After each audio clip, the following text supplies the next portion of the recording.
right, I'm Chris Avina with American Outdoor News, and today we got a really special guest. He was the host of Let's Talk Deer, Whitetail Rendezvous, and Hutcheon Hunting, Bruce Hutcheon. Bruce, thanks so much for coming on again. Always good to see you. Hey, Chris, it's always good to be with a New Yorker. As you know, I started out in Massapequa, Long Island, New York, not really far from where you are. You're not a New Yorker. Who are you kidding? You've been out of Come here on. so long. You're a Colorado person now. Hey, I went to high school in Massapequa, Long Island, New York, and worked at Jones Beach. So I'm a Yeah. New Yorker. So you've been podcasting, you've been around the industry for so long. Tell us what's going on with Hutcheon Hunting these days. Well, Hutcheon Hunting is a brainchild of my wife, actually, because I wrote a lot of big game profiles for a research company, and guys would see me on the forums and they'd say, "Hey, Bruce, can I talk to you for 15, 20 minutes about Unit 49, which is one of my favorite units to archery elk hunt?" And I say, "Sure," because you only draw a tag about 4 or 5 years. Anyway, and so I'd sit there and I'd get on Onyx, or I'd get on Google Earth, and I'd go look at my notes and blah, blah, blah. And all of a sudden my wife looks at me after I spend an hour and 20 minutes, an hour and a half with a guy or a gal, and she said, "Bruce, why are you giving away your intellectual property?" I said, "Because I enjoy it. I mean, I'm good at it. I've got boots on the ground. I've been in Colorado since 1985. I've written a couple articles here and there, and I know the ground." Now, to just put a pregnant pause there, things have changed since I started hunting in Colorado, specifically archery hunting, since 1985. Case in point, Unit 2, I would get an archery tag almost every other year, or for sure every 3 years. And I had a farm or ranch to hunt on. I did all the things you should do. I went and gathered, raked hay, became a friend to those farmers, an extra hand, if you will, during the summer. And so during the fall, I'd have horses, I'd have Jeeps. There were no lock gates, and I'd basically the run of Unit 2.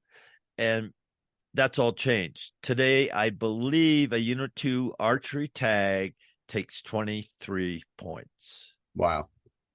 All right. And so has things changed in the West? Yes. But that's why Hutcheon Hunting was birthed, because since I've been here, I've traveled, I've been involved with the state on Sportsman Advisory Council, Sportsman Roundtable for the governor, blah, blah, blah. I shouldn't say blah, blah, blah all the time. I've been involved on the state level. A good friend of mine was a commissioner. Good friend of mine was the director of Colorado Parks and Wildlife. So I've got some credibility, Chris. Well, you've been in Colorado roughly 40 years. Yeah. And I've hiking the backcountry, hunting elk, hunting deer. You've had boots on the ground. You're in there. And I just got back from the taxidermist. I had a European mount of my mountain goat that I shot at 12,000 feet last fall. One shot, I headshot him, because unfortunately today, and folks, I want you to really pay attention to this. Colorado is multiple use.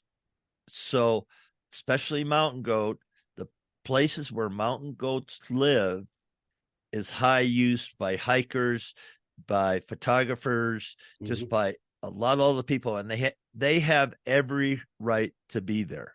Don't hear me saying that they don't. It's their home. But you have to be strategic on how you get your goat. We spotted the goat he was about 13,000 hanging up on just hanging up there. But we knew he was going to come down the feed and come to water. And so we stayed there all afternoon. waited till he come down, and unfortunately, I couldn't take him at 300 yards because I would have had to shoot across an uphill, and there were some hikers there. No shot. So I had to wait till he got below me. I was above him, and it was very steep angle, and I just one shot and he was down, and that was it. And I want to bring this up. So I had this one lady, we got it on the ground. This one lady came up, man, I'm from Iowa. This is just like us hunting whitetails, and this is the greatest thing. This is the Colorado experience. It could have been more positive. She said, can me and my sons help you move the animal and stuff? I said, we got it, but I appreciate it. Then while we're taking care of the animal, breaking it down, packing it up, this guy came and just harangued me for being a blank, blank, blank hunter, murderer. Oh, sure. Right in my face. Because I walked up to him, I saw all the cameras. My buddy was taking care of. I said, sir, would you want to take some pictures of hunting experience here in Colorado? I went blank, blank, blank, blank, blank. I mean, he was steaming. And I said, sir, here's my license. I'm a disabled veteran. I actually have a right in Colorado because of my situation. I can hunt legally out of my car. Well, this place, it didn't avail it to it. So I had to climb about 1.5 miles to get up to 12,000 feet. Mm-hmm. But he was just haranguing me.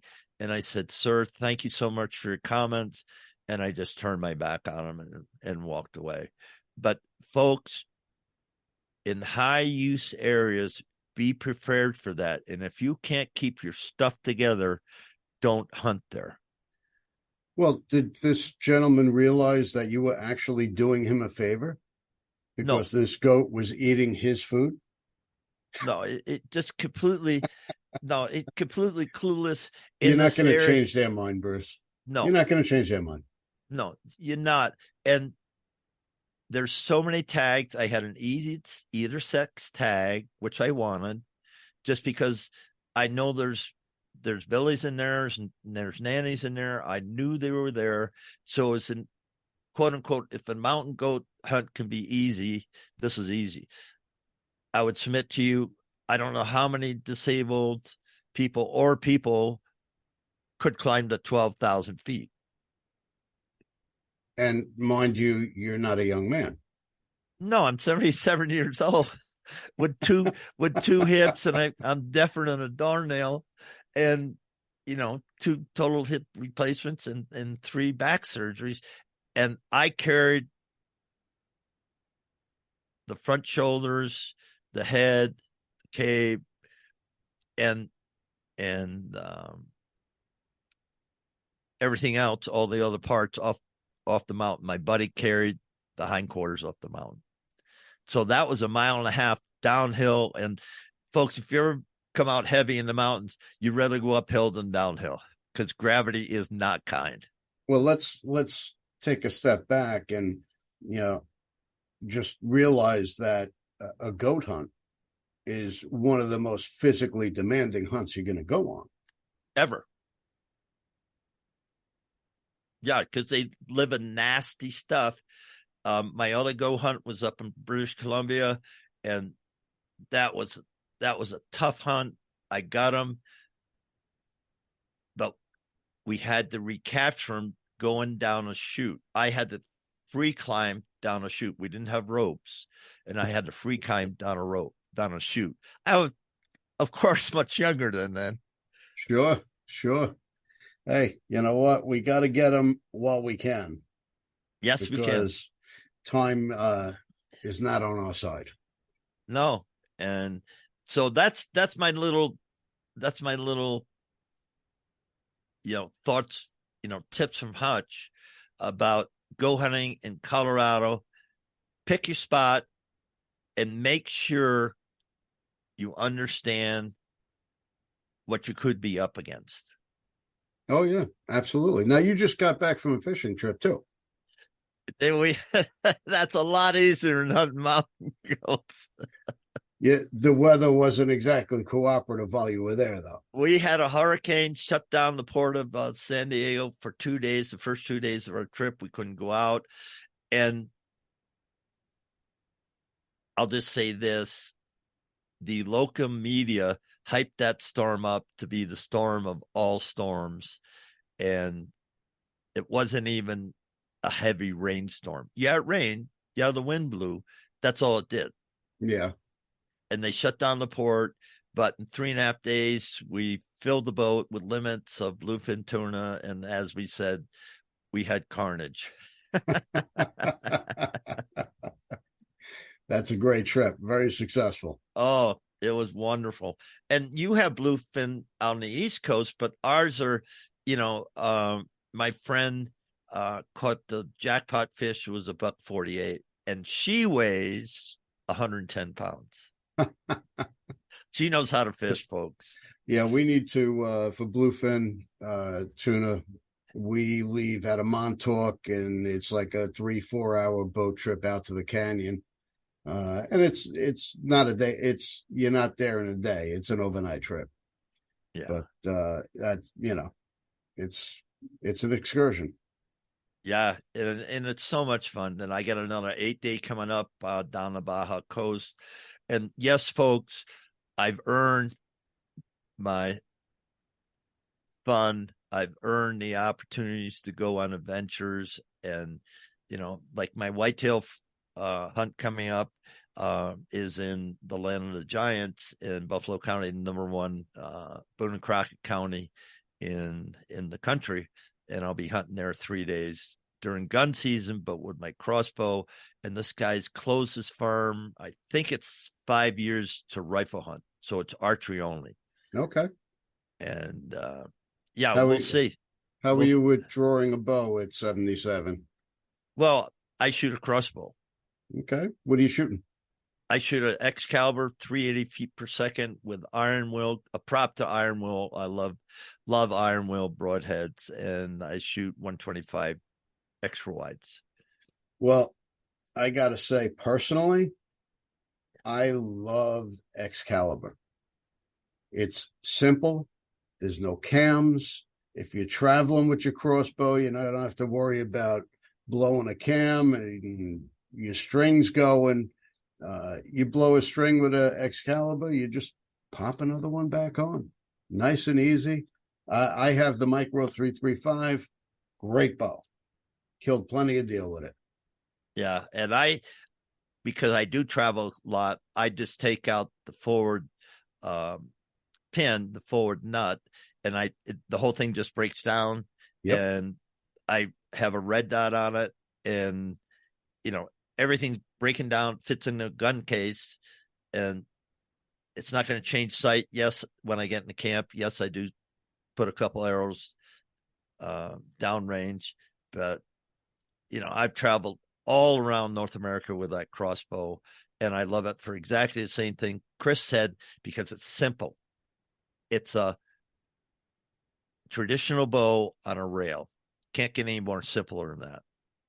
And just as fast, just as deadly as any other crossbow out there. Yeah, and there's marketing says a lot of stuff, but no wheels, no pulleys. I wax a string, I sight it in, and it's as accurate out to 60, 70 yards as my muzzle loader is. Yep. And there's no holdover. When that thing goes at 380 feet per second, it's there. Period. When I first got my Excalibur, I was so anxious to take a deal with it. And I had a doe tag, so I didn't care what I shot with it. And I told my friend, I said, I'm shooting whatever comes in front of my stand today. So just barely first shooting light. A doe comes in, I'm watching it. I'm like, all right, sitting there for about 15 minutes watching it. Gave me a broadside shot. I took it. Thing didn't even know it was hit. It walked about 3 steps and just fell over. Couldn't get any better. Yeah, and it does the same thing on elk. My last elk was a couple of years ago, 60 yards, broadside. He was munching. I was perfectly, hidden, and I had it up on my bipod, and it went through him, and he never stopped eating. Just, it just, and all of a sudden he just drops over. My buddy goes, "Look at that!" It really is amazing. I shot a 250-pound feral hog. The thing just laid down, didn't Yeah, run, just laid down. yeah. Couldn't get any easier. So, folks, I hope you get a sense that I've hunted throughout Colorado extensively. I've hunted from Alaska to Ungava Bay and been very successful. I fly fished from Lake Iliamna all the way to Ungava Bay.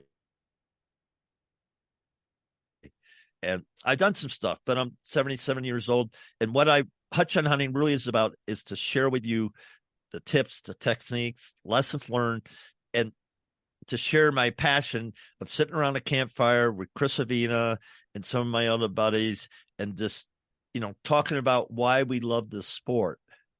And that might be a good segue. Do you have a break, Chris? No, we're good. We're good. If you had to advise the younger generation getting into hunting, what's the first thing you would tell them to do? I would tell them to stay away from their iPhone, iPad, YouTube channel, and go find a mature gentleman, somebody my age. Find them. You can find them you go to the pro shops, you go to a range, you go to an elk foundation banquet, a mule deer foundation banquet, you go to Ducks Unlimited banquet, you even get a banquet, during the summer. Mm-hmm. And get to these events and say, "Hey, I'd like somebody to mentor me."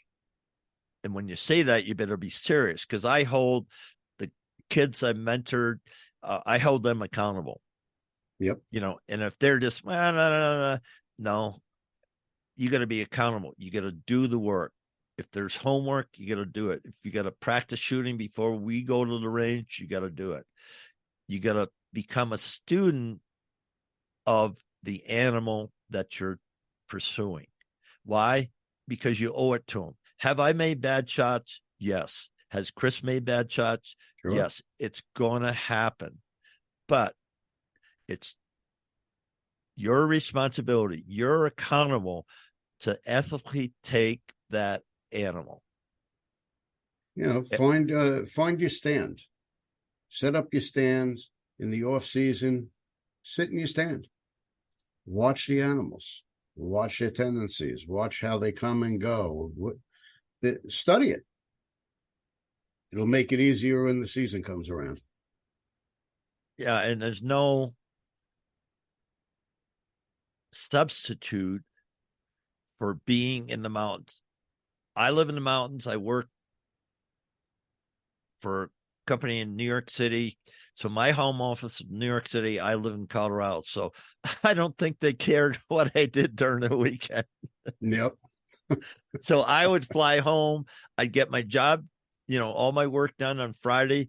And then Friday afternoon, the kids, the wife, the dogs, they're in my truck. I ran Jeep Wagoneers, and we're out gallivanting. And I can't tell you how many elk I saw, how many deer I saw, how many sheep I saw, how many mountain goats I saw, just going to where they are, getting up in the high country, getting above Sure. timberline, and just sitting there and glassing, sun up, sundown, camping out with the family, or dropping down to a city, get a motel room, get up early, say, "Hey, who wants to go see some elk this morning?" I do. And then we go and do it. And I did that for years and years and years, because I wanted to find out what Colorado had to offer to me. And truly, coming out of New York, this is why I chose Colorado. I was very fortunate in business. The president said, "Where do you want to go?" I said, "There's only one place I want to be a manager and run a region." And I said, "And that's the Colorado Rockies." You got your wish. and I've been here since 1985. You cashed in your New Yorker card. I did cash that sucker in. Now, I'm also on the board of the Dallas Safari Club Northeast chapter, which runs from New York all the way up to Maine. So if you're looking to get involved in the outdoors and hunting, shoot me an email. Find me on social media. I'm very easy to find. American Outdoor News website. Have any questions? I'm happy to help. Come to our event. We have a banquet in March in Mystic, Connecticut. It's always a great event. We auction hunts. We raffle off rifles, hunting gear. Great place to pick up gear and find some unbelievable hunts at discounted prices. Great place to be. And again, that's where if you want to learn and find out about hunting, that's a perfect place to come to. We mentioned this before, but I'm going to underscore it. Go to those type of events and to say, hey, here's my $25, $30, whatever. I want to become a member. Then I want to volunteer. Then I want to find out somebody that could mentor me. So if you're under 20, if you're under 20, great. If you're 20 to 30, great. 30 to 40, great. Because we need more hunters to help eat the wonderful organic food that the animals provide. We have the best organic pantry in the world. No question about it. And you're never too young or too old to start. You can be our age and get into hunting, and it's rewarding. It's relaxing. It's just a whole different lifestyle experience. And so we've been talking about a lot of different stuff or things, folks, but this is what Hutcheon Hunting, this is what I do. I can talk for days. I've written a couple of books, written a couple of articles. I've got the credibility. And if you want to be around like-kind people, just join Hutcheon Hunting. You do that by going to www.hutcheonhunting.com. Reach out to me personally at hutcheonhunting@gmail.com and check me out. I'm on Instagram. I post just about every single day on Instagram, Twitter. There's a new one out. I don't know, Facebook, and then there's a new one out. I just get invited to. There's another posting thing that I get invited to. But anyway, and I'm big believer in LinkedIn because there's millions and millions of people through groups that you can touch, not only with your business, but to meet other like-kind people. Mm-hmm. And that's what we're trying to do. And I'm going to raise a flag here. But in this country, we just need to get with like-kind people. Don't let the narrative of media confuse you that people like Chris and I aren't here, because we are. In mass. We are probably the largest army in the world, the American hunter. But we're running out of time here. Bruce, thank you so much for coming on. Go to hutcheonhunting.com to find out more information. Become a member. It's worth your while. If you like our podcast, subscribe. You could find me on Facebook, Instagram, and even TikTok. So definitely check us out. Subscribe. We look forward to seeing you. Thanks again. Chris, thanks so much for reconnecting and having me on your show. It's an honor, sir. Always good to see you, Bruce.